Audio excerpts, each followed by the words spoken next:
easy go.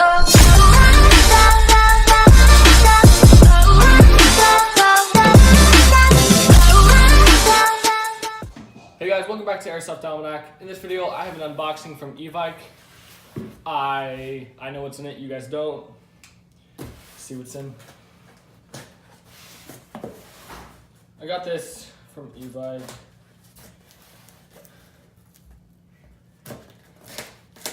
I did get the swag pack as long as my new sidearm. It doesn't look like I got a rifle or anything from the swag pack, but I wasn't really expecting one. Information from Evike. Let's see, I'll keep that down here.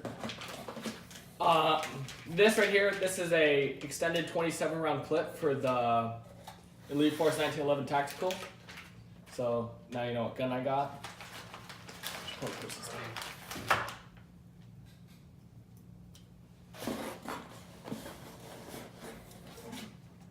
This is my Elite Force 1911 Tactical.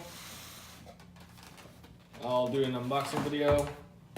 And then yeah, this is the spring pistol from Evike for one of the swag packs.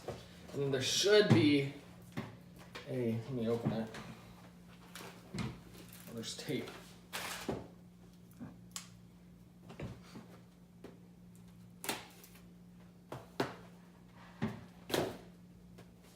Go. Yeah. It's the try to keep up hex patch. And then just this is what Evike sends in most of their packages, just a spring pistol. So that was one of the swag pack options, so I got that one. And yeah, thanks for watching, and I'll have a video unboxing my Elite Force 1911 coming up soon. Thank you, see you next time, and be sure to comment, like, and subscribe.